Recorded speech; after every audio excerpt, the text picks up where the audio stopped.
Nah, langkah berikutnya adalah kita mengkorelasikan antara X2 dengan Z jika X1 dikontrol. Nah, makanya ini kita tambahin keterangan agar kalian lebih ingat. Jadi ini artinya adalah korelasi X2 dengan Z. Strip 1 artinya adalah X1 dikontrol. Maka rumusnya kayak yang tadi ya. Ini kemudian tinggal masukin aja nih data-data yang sudah kita peroleh. Kemudian dihitung, maka hasilnya adalah ini 0,014. Nah, langkah terakhir ketika itu sudah ketemu, maka berikutnya adalah uji signifikansi.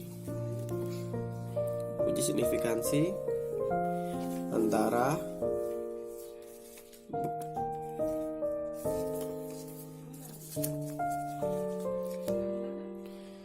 uji signifikansi korelasi X1 dengan Z jika X2 dikontrol, dan korelasi X2 dengan Z jika X1 dikontrol menggunakan tabel R besar, karena ada tiga variabel yang dilibatkan untuk mencari dB-nya ya, maka R-nya R besar.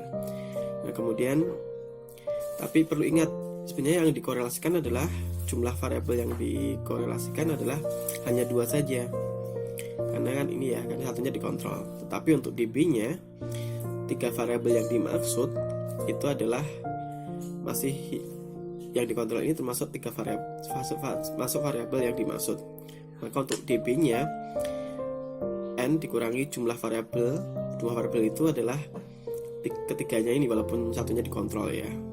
Maka 10 min 3 sama dengan 7 menggunakan tabel R besar.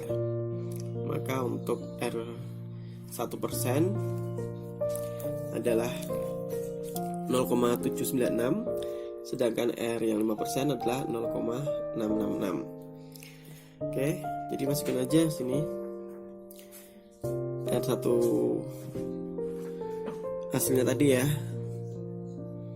Hasilnya tadi kalau kita lihat maka tidak signifikan ya.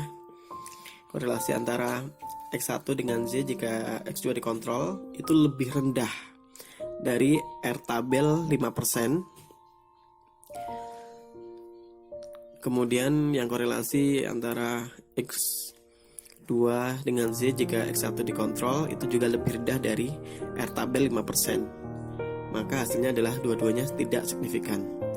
Kemudian maka diteruskan kesimpulannya, tidak ada korelasi antara X1 dengan Z jika X2 dikontrol. Kesimpulannya kedua, tidak ada korelasi antara X2 dengan Z jika X1 dikontrol. Nah, perlu tambahkan catatan keterangan di sini biar lebih jelas.